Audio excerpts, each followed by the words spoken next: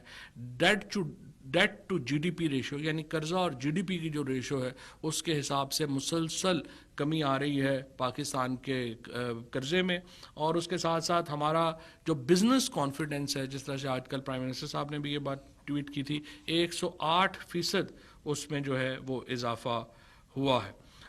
اس کے ساتھ ساتھ فورن انویسٹمنٹ جو ہے اس کو ہم نے جو ہے وہ اسٹیبلٹی اس میں نظر آ رہی ہے. اور اوور آل جو ہمارا لارج اسکیل مینوفیکچرنگ ہے اس میں 14% کا اضافہ جو ہے وہ یہ ریکارڈ کیا گیا ہے. اور اس کے ساتھ جو باقی امپورٹنٹ معاملات ہیں جس میں آپ کا ہمارا ایک اہم آرڈیننس پینڈنگ تھا جس کے تحت جو لوگ 60 دن میں حلف نہیں لیتے ان کی ممبرشپ جو ہے وہ ختم ہوگی. کابینہ نے یہ آرڈیننس جاری کرنے کی منظوری دے دی ہے, اور اب تمام وہ حضرات جنہوں نے ابھی تک اپنے عہدوں کا حلف نہیں اٹھایا وہ اس آرڈیننس کی منظوری کے بعد وہ اپنے نشستیں جو ہیں وہ کھو دیں گے. شکریہ جی. وفاقی وزیر اطلاعات و نشریات چوہدری فواد حسین وفاقی کابینہ اجلاس کے بعد میڈیا بریفنگ دے رہے تھے, اور انہوں نے کہا کہ افغانستان کے صورتحال پر وزیر خارجہ شاہ محمود قریشی کی جانب سے بریفنگ دی گئی اور پاکستان نے ہمیشہ افغان مسئلے کے سیاسی حل کی بات کی ہے. افغانستان کے حوالے سے ذمہ دارانہ کردار ادا کر رہے ہیں. وفاقی پہلی بات تو یہ ہے کہ جو ٹی ٹی پی کے حوالے سے جو ایک بہت بڑا آپ کو یہ ہمیں ایک اطمینان ہونا چاہیے وہ یہ ہے کہ پہلی بار ایک طویل عرصے کے بعد جو ہندوستان سے ان کو فنڈنگ مل رہی تھی وہ سلسلہ اب ختم ہو گیا ہے, اور اس وقت وہ ایک ڈس ایرے میں ہے.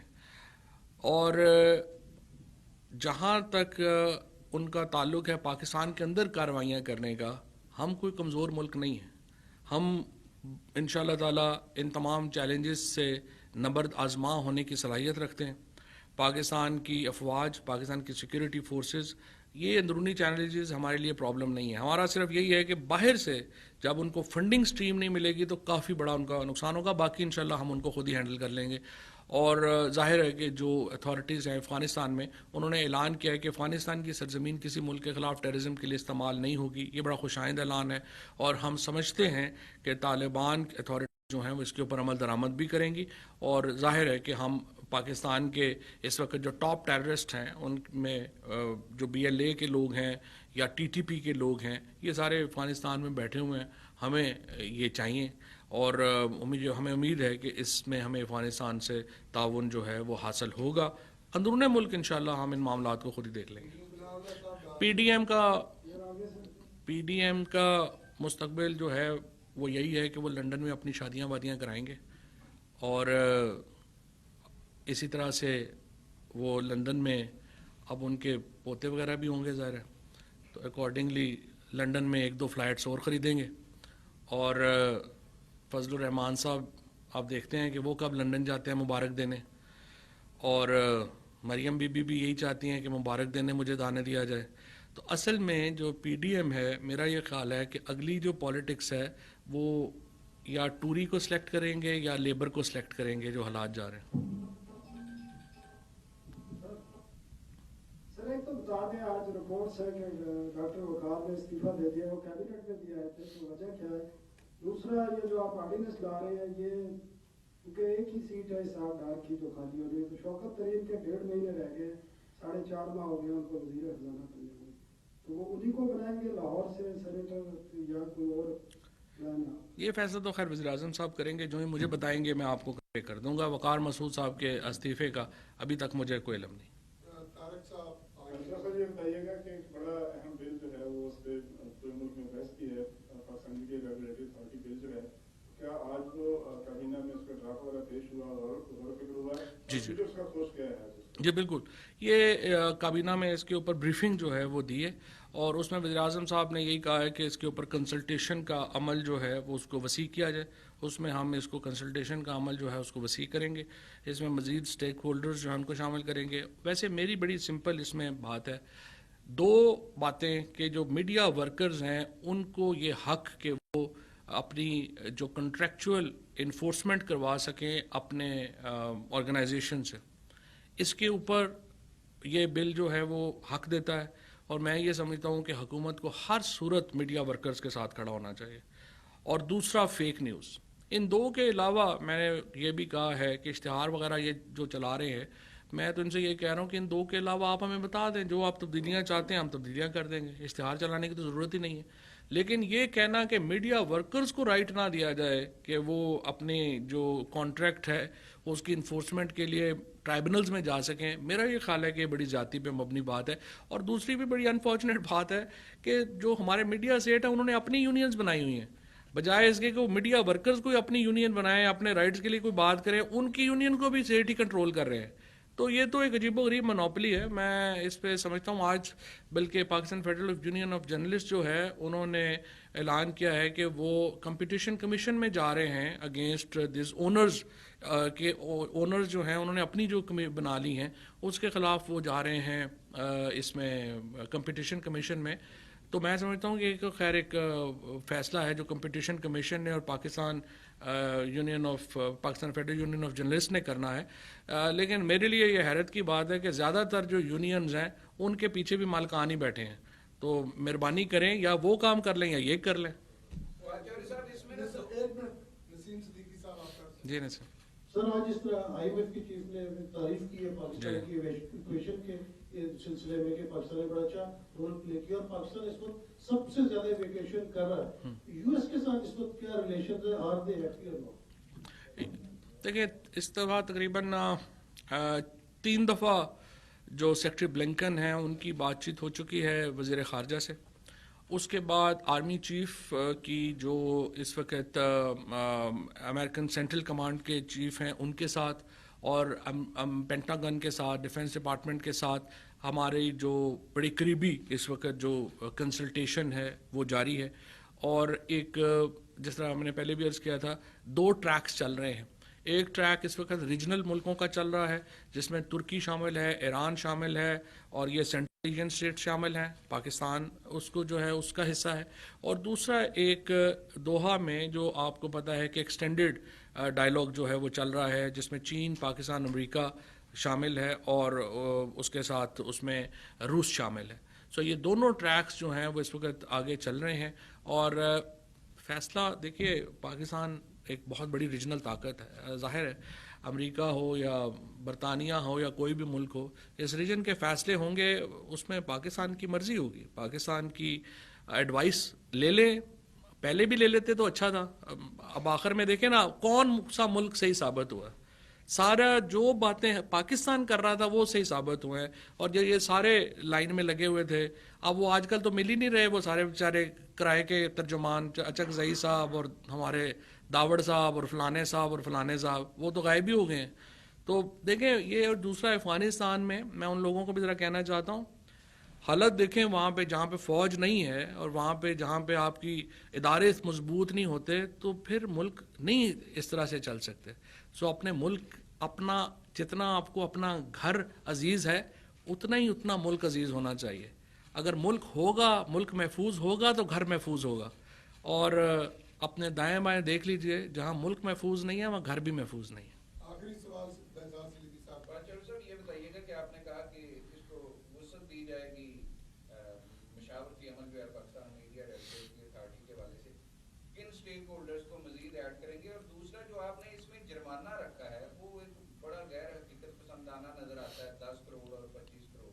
ایک انڈیویجول جرنلسٹ جو کوئی اسٹوری کرتا ہے وہ مطلب اس کو تو تنخواہ نہیں مل رہی، آپ کو بھی پتا ہے، تو وہ 10 کروڑ روپے کا جرمانہ کہاں سے دے گا؟ اگر وہ کسی آرگنائزیشن کے ایڈیٹوریل بورڈ کے ماتحت کام کر رہا ہے تو اس کو کس طرح آپ باؤنڈ کر رہے ہیں کہ وہ انڈیویجول کی حیثیت سے جرمانہ دے؟ وہ تو آرگنائزیشن کی ذمہ داری آتی ہے نہ کہ وہ انڈیویجول جرنلسٹ کی. اور اس میں ہمارا بڑا کنسرن ہے کہ آپ ایک ورکنگ جرنلسٹ اور ایک عام یوٹیوبر کو صحیح جرنلسٹ کمیونٹی کو ہے، اس پہ صحیح بتائیں کہ کیا اس میں رد و بدل کریں؟ نہیں، لیکن میرا خیال ہے پھر وہ آپ سے کنسلٹیشن آپ نے سمجھا نہیں ہے. جو میڈیا کی خبر ہے اس کا جرنلسٹ تو ذمہ دار نہیں ہے، اس کی تو آرگنائزیشن ذمہ دار ہے. اور جو انڈیویجول یوٹیوبر یا کوئی اس کے اوپر سوشل میڈیا پہ کرتا ہے اس کا وہ انڈیویجول ذمہ دار ہے. اور جو جرمانے ہیں یہ میکسیمم جرمانے ہیں. ظاہر ہے کہ جرمانہ تو آپ 1 روپے سے بھی شروع کر سکتے ہیں، تو یہ منیمم جرمانہ جو ہے وہ تو آپ کا 1 روپیہ بھی ہو سکتا ہے. 1 روپے سے لے کے 10 کروڑ تک ہے انڈیویجول کے لیے، اور 1 روپے سے لے کے 25 کروڑ تک ہے آرگنائزیشن کے لیے. آرگنائزیشن کے لیے 25 کروڑ روپیہ کوئی رقم نہیں ہے. یہ جو سارے ہمارے ٹی وی ہیں الحمدللہ یو کے میں تو روز جرمانہ دیتے ہیں، ہمارے دیتے ہوئے گھبراتے ہیں. ٹھیک ہے جی، تھینک یو.